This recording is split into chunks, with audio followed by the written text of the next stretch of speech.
Bonjour à tous et bienvenue dans ce nouveau numéro du 7-8 Culture et tout de suite le sommaire de ce mercredi 28 février.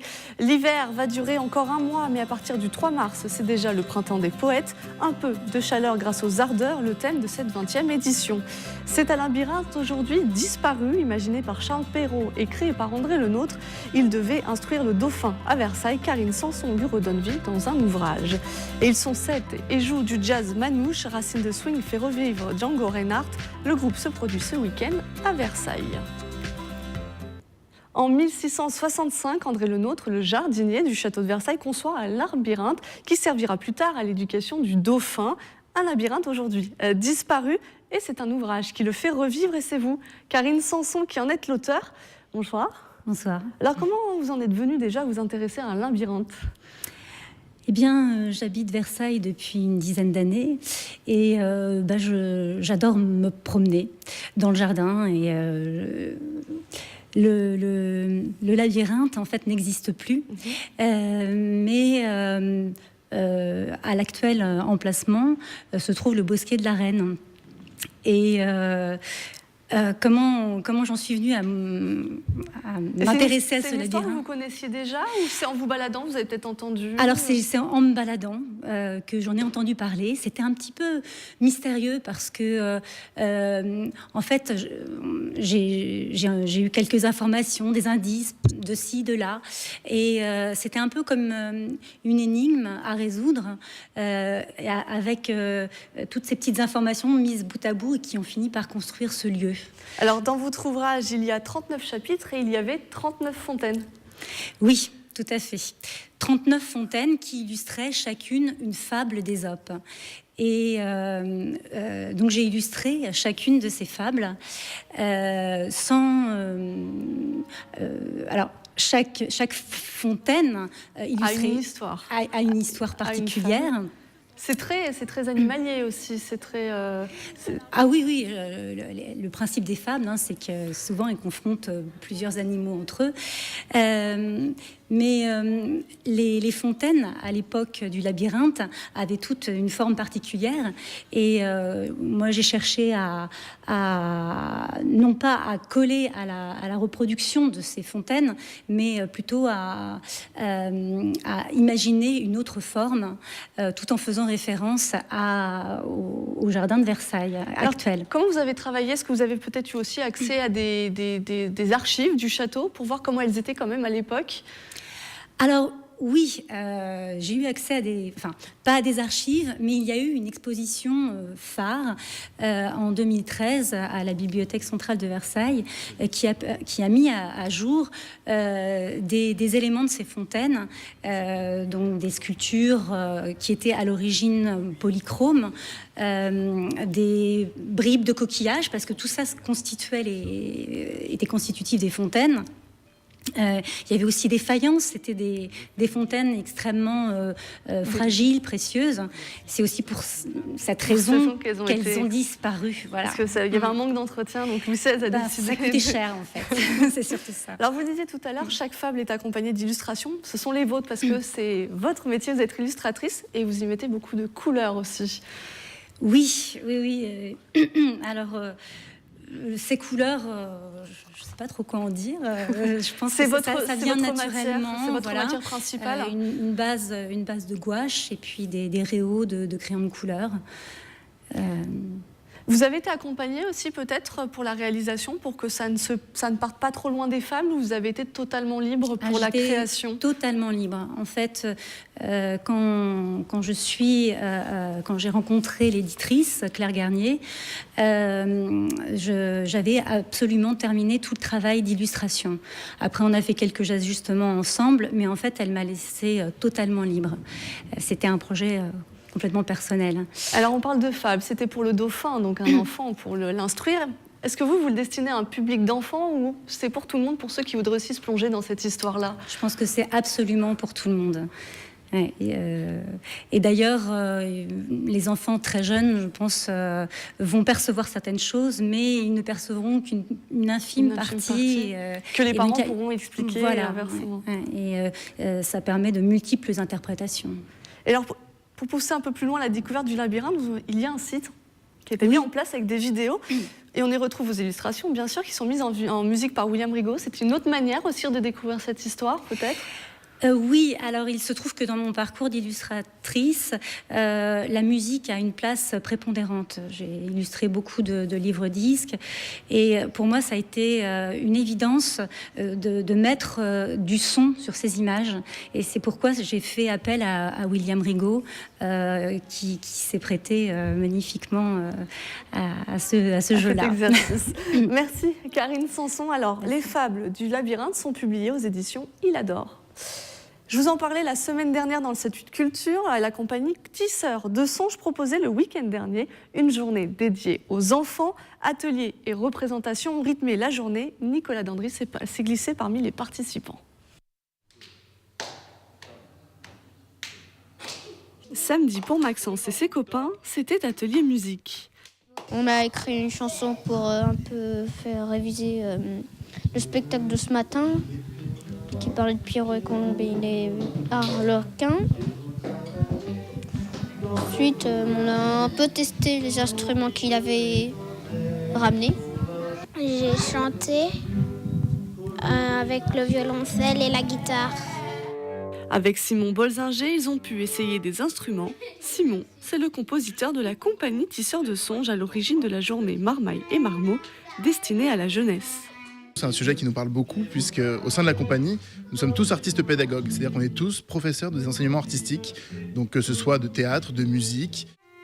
Une journée conclue par une farce, celle d'Angelo Di Beolco, dit rusante, qui revient de guerre, des textes antimilitaristes des XVIe et XVIIe siècles. Rusante, ce paysan devenu soldat, parti guerroyer pour revenir les poches pleines de butin. On a travaillé sur un grand nombre d'adaptations et de traductions pour vraiment avoir un texte déjà qui puisse être entendu, qu'on puisse dire et qu'on puisse jouer. Et comme c'est un spectacle qu'on destinait quand même à un tout public et à un tout public jeune à partir de 6-7 ans, il faut aussi que le texte soit suffisamment compréhensible pour tout le monde.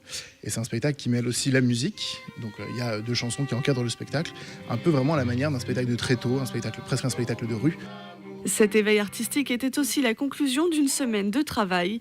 La compagnie était en résidence à l'espace de Coville de Voisins-le-Bretonneux.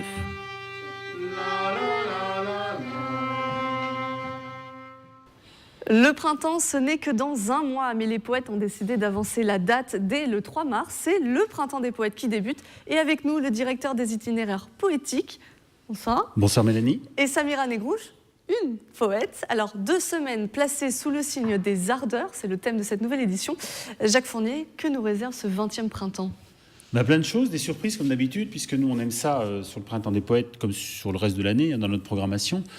Il y aura tout ce qu'on retrouve aussi habituellement dans notre programmation, c'est-à-dire des événements, des manifestations qui sont vraiment prévues pour tous les publics, autant des ateliers, des animations dans les médiathèques à Maurepas, à Villepreux et à Trappes, que des événements, même, on va dire, réservés aux adultes, puisque sur le thème de l'ardeur, ou même des ardeurs, inévitablement, on est allé dans cette thématique-là. Moi, ça me plaisait beaucoup d'aller dans cet esprit-là, avec le bal des ardents, le 10 mars au Prisme. Justement, cette année, c'est plus les sentiments. L'année dernière, c'était plus la géographie, on va dire, faire connaître une autre culture. Oui, il y là, a peut-être de ça. Le plus personnel. Les sentiments, oui, ça en fait partie, on va dire. Le corps est très mis en avant. Voilà, c'est ce qu'on va dire.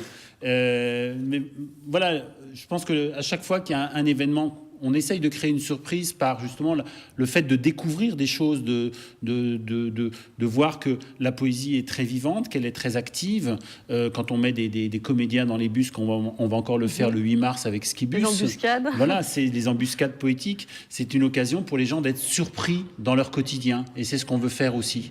Samira Negro, justement, l'ardeur, le corps, la poésie le met bien en avant, ça s'adapte bien. Il me semble bien que la poésie met en relief les choses et donc le corps et qu'elle s'intéresse à cette question-là, forcément. Et vous allez être l'une des... J'ai la chance d'avoir été là pour la géographie l'année dernière. Vous étiez l'invité d'honneur. Le thème des Afriques, exactement. Et j'ai eu la chance à l'occasion de faire une lecture avec la violoniste Marianne Piketty, d'où l'idée de construire un projet au long cours. Donc nous sommes en résidence à l'école de musique et des danses de Trappes avec Marianne Piketty et Bruno Elstroffer qui s'est joint à l'aventure et qui est théorbiste. Et tout ça, bien sûr, grâce aux itinéraires poétiques et à la PMSQ de Hervé Farge. L'association de promotion de la musique. Donc sur 50 je ans suis du- ravie, hein, j'ai perdu 20 degrés, mais je pense que le soleil va très vite revenir.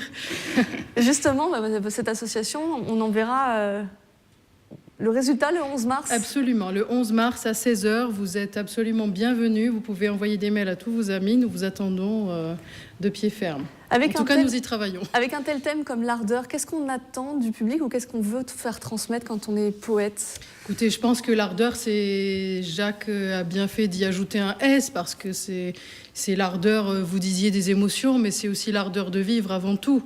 Ce sont des thèmes génériques grâce auxquels parfois on va un peu plus loin, mais je pense qu'on a essayé aussi de rester dans cette multitude des ardeurs qui est celle d'un artiste qui est tout le temps sur le fil du rasoir, qui est comme le funambule et qui ne sait pas à quel moment ça va basculer, mais il joue sa vie, mais il continue à rester sur ce fil. Je pense que s'il y avait déjà une ardeur, ce serait celle-là. Celle-là, oui. Essentiel. Jacques, l'an dernier, Samira Negrouche était l'invitée d'honneur. Cette année, c'est Nicole Brossard. Oui. Elle est vraiment... Nicole, c'est une très très grande dame de la poésie de langue française. Elle est reconnue comme ça à travers le monde, hein, puisqu'elle voyage énormément et elle a cette place-là et depuis des décennies. Et je tenais absolument à avoir Nicole, qui est une grande amie de Samira d'ailleurs par ailleurs, mais qui est déjà venue à la Maison de la Poésie, que j'ai eu l'occasion de faire venir. Et là, le grand plaisir, c'est qu'elle a dit oui tout de suite dès que je lui ai proposé de venir pour cette quinzaine. Surtout que le froid la gênera moins. Elle est québécoise. Non, mais c'est pas le même froid. Au Québec, c'est plus sec. Non, mais le plaisir de l'accueillir et de lui proposer. On a réalisé une chose qui me semblait essentielle, c'est qu'on a fait rééditer aux éditions Mazette, qui sont installées à Plaisir, un livre d'elle qui a 10 ans d'âge exactement et qui s'appelle Ardeur. Voilà. Ce qui tombe bien, mais la thématique ne pouvait que convenir à Nicole, qui est une grande amoureuse et une grande dame de l'activité, de l'activisme, je dirais, féministe, humain et poétique et littéraire. Et donc, ça ne pouvait que lui convenir. Donc, elle a tout à fait sa place sur ce moment. Et surtout qu'elle attaque dès le premier jour, le 3 mars, elle est au marché municipal de Maurepas. Voilà. Vous allez à la rencontre, on va dans les bus, voilà. On va aussi sur les marchés. Oui, ça c'est une tradition qu'on a mise en place il y a quelques années. Là, on est à Maurepas, ce sera le lancement et on fera un coupé de ruban poétique, c'est-à-dire qu'on a fait imprimer sur un ruban un poème de Nicole et il sera coupé et ensuite on l'espère débiter en petits morceaux pour les gens qui veulent un petit morceau, un petit mot de Nicole dessus. Merci à tous les deux. Alors, le printemps des poètes, ça va nous réchauffer un petit peu. Ça débute le 3 mars et ça se termine le 18 mars avec un peu plus de douceur puisqu'il s'agira d'une sieste poétique. Voilà, merci.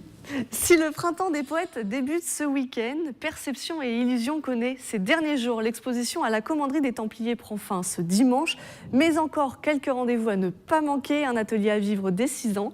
Le samedi et le dimanche, c'est une performance de Richard Dumas et Olivier Mélano. Faire des palissades des œuvres d'art. Le chantier qui fait face à la gare de Versailles-Chantier se part depuis ce matin de street art, un projet mené par le collectif Quai 36. Les fresques ont été commandées par la société immobilière Nexity avec le soutien de Versailles. Regardez. Louis XIV règne sur la cité royale, ou plutôt la gare de Versailles-Chantier. Derrière ces 98 panneaux, un programme immobilier. 120 mètres de palissade réalisés pendant un mois par 2 street artistes. Waon et Ficos racontent l'histoire de la ville de Versailles, du street art inspiré de gravures anciennes. J'essaie de mettre en valeur les plus belles heures de son histoire. Par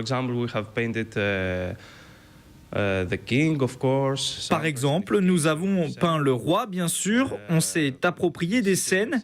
La ville de Versailles, Lavoisier, Colbert, quelques personnes célèbres. Mon art est basé sur les traditions byzantines et grecques parce que je suis grec. J'aime l'histoire et la mythologie. Des créations uniquement au pinceau débutées au mois de janvier au sein même de la ville. Les 2 artistes internationaux sont les invités du collectif Quai 36. Donner de la vie au chantier, d'y apporter de la couleur, de faire un lien avec la ville aussi et d'amener de l'art dans les endroits. Justement, le chantier, c'est un endroit très fonctionnel, assez polluant, personne ne sait vraiment ce qui se passe et nous, c'est d'apporter une nouvelle communication. La fresque sera visible face à la gare jusqu'à la fin du mois de mai, avant d'être disséminée dans Versailles. Avec clarinette, violon et guitare, le groupe Racines de Swing partage son amour du jazz et du swing. 3 d'entre eux sont avec nous en plateau. On se retrouve dans quelques minutes, le temps de les écouter.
Merci beaucoup. Alors, je vais vous laisser le temps de nous rejoindre. C'était Patrick Lejean, Lucien Pagano, Pascal Vautreau. C'est 3 des musiciens de Racines de Swing, un groupe versaillais. Je vous en prie, messieurs, vous pouvez venir nous rejoindre. Alors, 2 guitaristes, un clarinettiste. Moi, je dis là, vous êtes 3, mais je crois que Racines de Swing, vous êtes un peu plus nombreux. D'habitude, vous êtes au moins 7. C'est bien ça? C'est cela, tout à fait. Alors, monsieur Pagano, peut-être Racines de Swing, l'histoire un peu de ce groupe. L'histoire, ça a débuté en 2006. On a monté une association. Et au sein de cette association, il y a des musiciens qui se sont rencontrés. Il y a eu des affinités qui se sont créées. Et voilà, et du coup, on a monté ce groupe Racines de Swing. Des passionnés, surtout de swing et de jazz, on l'a bien entendu. Jazz, oui. Qu'est-ce qui vous plaît dans ce style-là Peut-être monsieur Vautreau, monsieur Lejean, Patrick Lejean. La simplicité de jeu, c'est-à-dire que c'est ce qu'on appelle le swing manouche. Bien sûr, il y a des très très grands musiciens qu'on ne connaît pas obligatoirement, mais qui sont vraiment très très bons dans un style, le style de Django Reinhardt. Mais aussi, on peut l'aborder sous son côté simple, musique traditionnelle, populaire. Et ce qui fait que quand on joue, on a des enfants à qui ça plaît, on voit les enfants qui sautillent, qui commencent à danser. Les personnes d'un certain âge ont aussi en mémoire les œuvres de Django et d'autres musiciens. Et puis voilà, et donc c'est dans la bonne humeur et puis avec le swing. L'idée, Ça, c'est la magie du swing. L'idée, c'est de donner envie de danser, j'imagine. Voilà. Même si c'est En un concert, particulier. on a souvent l'habitude d'être assis, mais là, vous autorisez le public à danser. C'est même recommandé, j'imagine, parce que notre... Alors, moi, j'avais vu que l'adage de la formation, c'est faire plaisir et se faire plaisir. On l'a vu, vous faites bien plaisir. C'est ça. Combien de fois par semaine vous vous rassemblez pour jouer? On se retrouve au moins une fois par semaine pour travailler un peu, pour répéter. Et puis après, c'est les sorties, mettons à peu près deux par mois, en moyenne, à peu près. C'est un bon rythme. C'est pas mal. Ah, vous l'avez dit, vous jouez principalement du Django Reinhardt, mais c'est pas tout. Vous cherchez peut-être à faire découvrir d'autres artistes, peut-être un peu plus oubliés. Non, en fait, on reste vraiment sur Django, mais pas que les compositions de Django. En fait, on joue le répertoire que jouait Django Reinhardt. Donc ça passe par aussi des chansons. Enfin, Django Reinhardt jouait Trenet ou des gens comme ça. Donc ça passe par là aussi. Mais c'est vrai qu'on peut jouer des œuvres de Kurt Weill ou même de musiciens classiques, comme Debussy par exemple. Mais ça, c'est ce que faisait aussi Django déjà. Donc c'est vrai que dans l'esprit, la patte racine de swing à des titres peut-être très connus. Ouais. Mais il y a aussi beaucoup d'impro. J'ai cru comprendre que vous aimiez l'improvisation et c'est un style qui s'y prête beaucoup, j'imagine. En fait, il y a une dynamique qui se crée. Les solistes, en particulier, on part sur des chemins de découverte. Alors, quelquefois, on se répète un peu, mais l'idée, c'est quand même de créer une tension qui fait que après on échange, on dynamise le rythme et puis on organise les fins pour que justement il y ait quelque chose qui se passe aussi vis-à-vis du public. Donc l'improvisation, c'est large. L'improvisation, c'est large. Mais alors, vous êtes en concert samedi, si je ne me trompe pas, le 3 mars. Qu'est-ce qu'on va pouvoir entendre? Qu'est-ce qui est au programme ce soir-là? Toujours pareil. Django, toujours. Et tout ça. On a essayé de faire un programme assez varié, qui a des choses un peu rythmées comme tout à l'heure, des ballades, quelques valses, on a dû mettre au programme. Les gens pourront danser. Voilà. Toujours cette invitation à la danse, quand même, à se faire plaisir. C'est ce qui vous motive à aller jouer 2 fois par mois, de s'entraîner par semaine. Si j'imagine, c'est un groupe amateur, peut-être. Oui, bien sûr, oui. Voilà, donc ça demande beaucoup d'engagement. Donc quand ça bouge, c'est ce qui vous motive? Ça fait plaisir, oui. Alors, il y aura du Django samedi. J'imagine qu'il n'y a pas que ça. Vous avez peut-être déjà des petites billes. Vous jouez jamais des compositions personnelles? Non. Non. On ne fait des choses qui peuvent arriver, mais c'est vrai qu'on a plus le goût du partage et puis de créer justement une ambiance qui fait qu'on le partage aussi avec le public et avec de l'humour quand le dieu de l'humour est avec nous, il y a des étincelles qui font aussi que... Voilà. Donc c'est très, très ouvert, on est amateur et avec cette liberté justement de s'amuser. Et c'est un concert qui s'adresse à tous, j'imagine. Tout le monde est le bienvenu, surtout qu'il fait froid. On va aller se réchauffer pour danser. Merci. Et c'est gratuit pour les enfants. Et c'est gratuit pour les enfants, d'autant plus, et qu'ils peuvent mettre l'ambiance pour danser. Merci à tous les 3. Mais alors, pour en découvrir un peu plus de ce qu'on a entendu tout à l'heure, rendez-vous le samedi 3 mars prochain à 20h30 et ça se passe à Versailles. Et on ouvre maintenant une page cinéma.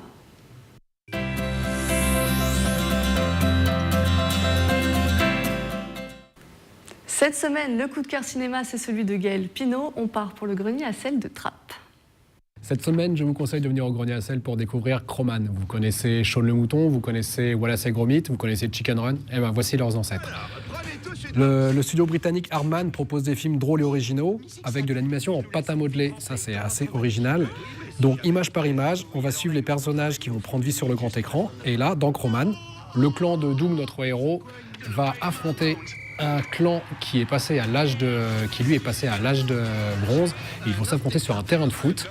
Ce film à réessai dure 1h29. Nous le conseillons à partir de 6 ans, mais il plaira aussi aux adultes. Et c'est pourquoi j'ai aussi mis une séance à 20h45 le vendredi 2 mars.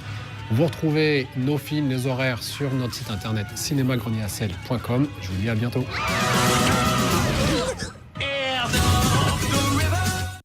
À l'UGC SkyWest, une avant-première vous attend. Franck Dubosc vient vous présenter son film Tout le monde debout, une projection en présence d'Alexandra Lamy et Elsa Ginberstein. Voilà, c'est Jocelyn. Oui, le pas si vieux, qu'est-ce qu'on me raconte? Et moi, je suis la grande sœur. Ouais, voilà, Florence, ma sœur célibataire. Vous devez avoir 1000 trucs à vous dire, hein, entre Parisiens. Qu'est-ce que tu veux que je fasse? Et je lui dis, c'est bidon, je suis pas handicapé, c'est pour draguer ta sœur. Il y a quelqu'un pour vous. C'est une handicapée physique. Bonjour. Oh, bonjour. Je peux vous parler? Oui, qu'est-ce qu'il y a? Venez. Non, vous venez. Non, venez. Non, vous. Non, vous. Non, vous venez. Non, vous. Non, je peux pas bouger. Oh. À Manille-les-Hameaux, on vous propose de revisiter 40 ans de féminisme avec humour. Et pendant ce temps, Simone Veil met en scène 12 femmes touchées par la lutte contre l'avortement et la procréation assistée. Extrait. Notre corps nous appartient à l'enfant. Si je veux, quand je veux, IVG, un choix, un droit. Un droit. Oh. Éclate-toi dans ta cuisine, ma petite libido. Comme t'es avec Moulinex, tu ne penses pas aux joies du sexe. Et planque ta lingerie coquine, ma petite libido. Si tu veux rendre ton homme heureux, rien peut en faire dans les... C'est la fin de ce 7 Culture. Je vous remercie de nous avoir suivis. On se retrouve mercredi prochain.